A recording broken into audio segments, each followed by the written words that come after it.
மத்திய கிழக்கில் நீடிக்கும் போர் உலக நாடுகளில் மிகப்பெரிய தாக்கத்தை ஏற்படுத்தி இருக்கிறது. அது தொடர்பாக இந்த காணொளியில் விரிவாக பார்க்கலாம்.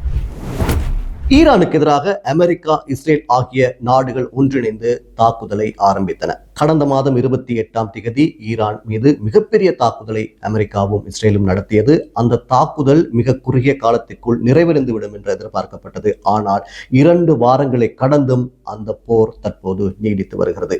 இந்த போரானது மத்திய கிழக்கில் மாத்திரமல்லாமல் உலக நாடுகளின் பொருளாதாரத்தில் மிகப்பெரிய தாக்கத்தை ஏற்படுத்தி இருக்கிறது. இன்று பல நாடுகளில் எரிவாயு இல்லை, எரிபொருள் இல்லை. இந்த தட்டுப்பாடுகள் காரணமாக பல்வேறு வர்த்தக நடவடிக்கைகள் முடங்கி இருப்பதை காணக்கூடியதாக இருக்கிறது. இலங்கையிலும் கூட அந்த பாதிப்பை நாங்கள் கண்ணூடாக பார்க்கக்கூடியதாக இருக்கின்றது. இன்று வரிசை யுகம் மீண்டும் வந்திருக்கிறது. அதே போன்று இந்தியாவிலும் கூட எரிவாயு தட்டுப்பாடு அதிகரித்திருக்கிறது. இன்று ஐரோப்பிய நாடுகளிலும் கூட மிகப்பெரிய எரிவாயு தட்டுப்பாடு ஏற்பட போவதாக எச்சரிக்கை விடுக்கப்பட்டிருக்கிறது. ஈரான், அமெரிக்கா, இஸ்ரேல் ஆகிய 3 நாடுகளுக்கும் இடையில் இந்த யுத்தம் காணப்பட்டாலும் கூட ஒட்டுமொத்த உலகமும் இந்த யுத்தத்தால் பாதிப்பை சந்தித்திருக்கிறது. ஏட்டிக்கு போட்டியாக தாக்குதல்கள் நடைபெற்றுக் கொண்டிருக்கின்றன. குறிப்பாக ஈரான் மீது அமெரிக்கா, இஸ்ரேல் ஆகிய நாடுகள் தாக்குதல் நடத்தியவுடன் ஈரான் அமெரிக்காவினுடைய இராணுவ தளங்களை இலக்கு வைத்து தாக்குதல்களை ஆரம்பித்திருந்தது. குறிப்பாக துபாய், கட்டார் போன்ற மத்திய கிழக்கு நாடுகளில் இருக்கக்கூடிய அமெரிக்காவினுடைய இராணுவ தளங்கள் மீது மிகப்பெரிய தாக்குதலை நடத்தியிருந்தது. அதே போன்று அமெரிக்காவும் மிகப்பெரிய தாக்குதலை ஈரானுக்கு எதிராக மேற்கொண்டிருந்தது. தற்போது இஸ்ரேலை நோக்கி மிகப்பெரிய தாக்குதலை ஈரான் நடத்தி வருகிறது. இதன் காரணமாக அங்கும் பதற்றமான ஒரு சூழல் ஆரம்பித்திருக்கிறது. இந்த நிலையில் இஸ்ரேல் மற்றும் அமெரிக்கா தொடர்ச்சியாக ஈரான் மீது தாக்குதல் நடத்துவதன் காரணமாக பல்வேறு யுத்திகளை ஈரானும் கையாண்டு வருகிறது. குறிப்பாக இந்த ஹார்முஸ் ஜலசந்தி வழியாகவே எரிபொருள் விநியோகம் மேற்கொள்ளப்படுகிறது. குறிப்பாக ஒட்டுமொத்த எரிபொருள் விநியோகத்தில் இந்த ஜலசந்தியினூடாக 20% விநியோகம் நடைபெறுகிறது. எனவே அந்த ஜலசந்தியினூடாக கப்பல்கள் பயணம் தடைப்படுமாக இருந்தால் மிகப்பெரிய பாதிப்பு ஏற்படும். தற்போது அது தடைப்பட்டிருக்கிறது. அந்த பகுதி மூடப்படவில்லை.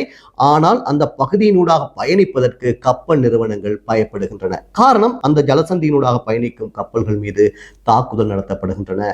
அதாவது இந்த ஜலசந்தியினூடாக பயணிக்கக்கூடிய கப்பல்கள் அமெரிக்க டாலர்களில் வர்த்தகம் செய்யுமானால் அதற்கு அனுமதிக்க முடியாது.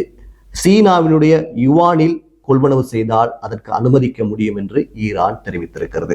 அதே போன்று அமெரிக்காவும் இந்த ஜலசந்தியை தடுத்தால் மிகப்பெரிய தாக்குதலை நடத்துவோம் என்று எச்சரிக்கை விடுத்தது. அதே போன்று அந்த ஜலசந்தி பகுதியில் அமெரிக்காவுக்கும் ஈரானுக்கும் இடையில் மோதல் மூண்டிருந்ததையும் நாங்கள் பார்க்கக்கூடியதாக, கேட்கக்கூடியதாக இருந்தது.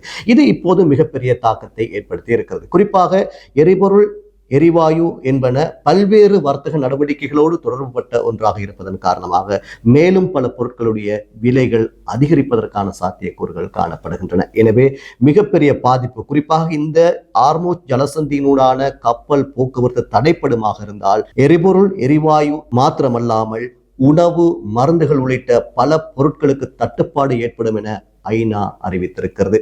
எனவே மிகப்பெரிய ஒரு பிரச்சனை காத்திருக்கிறது என்பது மாத்திரம் திட்ட தெளிவாக தென்படுகிறது. கடந்த மாதம் 28 ஈரானுக்கு எதிராக இஸ்ரேல், அமெரிக்கா ஆகிய 2 நாடுகளும் தாக்குதலை ஆரம்பித்தார்கள்.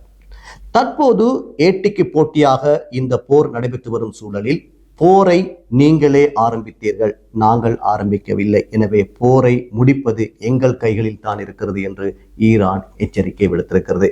இதை வைத்து பார்க்கின்ற பொழுது இப்போதைக்கு இந்த போர் முற்றுப்பெறும் நிலை இல்லை என்பதையே காணக்கூடியதாக இருக்கிறது. இந்த மத்திய கிழக்கு போரானது மத்திய கிழக்கை தாண்டி இன்று ஐரோப்பாவுக்குள்ளும் ஊடுருவப் போகின்றது என்ற ஒரு சமிஞ்சை தற்போது தென்படுகின்றது. கடந்த 4 வருடங்களுக்கு முன்னர் ரஷ்யா மற்றும் உக்ரைன் ஆகிய நாடுகளுக்கு இடையில் போர் ஆரம்பிக்கப்பட்டது. இந்த போரிலும் கூட அதிகமான ட்ரோன்கள் பயன்படுத்தப்பட்டது. இந்த ட்ரோன்கள், ரஷ்யா பயன்படுத்திய ட்ரோன்கள் ஈரானினுடைய தயாரிப்பு ட்ரோன்களாக இருந்தது. எனவே அந்த ட்ரோன்களை எப்படி இடைமறிப்பது, எப்படி தடுத்து தாக்குதல் நடத்துவது என்ற யுக்தியை நன்கு உக்ரைன் அறிந்து வைத்திருந்தது. தற்போது ஈரான் மத்திய கிழக்கில் இருக்கக்கூடிய அமெரிக்க இராணுவ தளங்கள் மீது தாக்குதல் நடத்துவதற்கு இந்த ட்ரோன்களை பயன்படுத்துகின்றது. எனவே அதை எப்படி தடை செய்வது, அதை தடை செய்வதற்கான உத்திகள் போன்ற பல்வேறு உதவிகளை உக்ரைன் மத்திய கிழக்கு நாடுகளுக்கு வழங்குவதற்கான ஒரு முயற்சிகளை மேற்கொண்டு வருகிறது.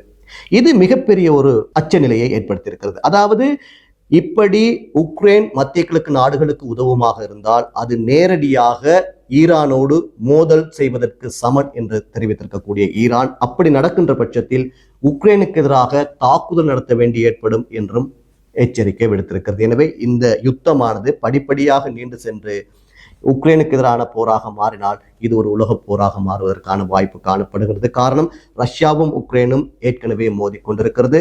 ரஷ்யா ஈரானுக்கு சார்பான நாடாக இருக்கின்றது, சீனா ஈரானுக்கு சார்பான நாடாக இருக்கின்றது, வடகொரியா ஈரானுக்கு சார்பான நாடாக இருக்கின்றது. இந்த நாடுகள் அனைத்தும் அமெரிக்காவுக்கு எதிரான நாடுகளாகவும் இருக்கின்றன. எனவே ஏதோ ஒரு கட்டத்தில் இந்த போர் என்பது வேறு நாடுகளோடு தொடர்பு படுமாக இருந்தால் நிச்சயமாக இது 3ஆம் உலகப் போருக்கான ஒரு போராக மாறிவிடும் என்பதில் இருவேறு கருத்துக்கு இடமில்லை. எனவே மிகுந்த அவதானமாக இதை பார்க்க வேண்டி இருக்கிறது. 3ஆம் உலகப் போர் ஏற்பட்டுவிடக் கூடாது என்பதுதான் பலரதும் விருப்பமாக இருக்கிறது. எங்களுடைய விருப்பமும் அதுவாகவே இருக்கிறது. எனவே இந்த போர் முற்று பெற வேண்டும். பார்ப்போம் அடுத்து என்ன நடக்கும் என்பதை.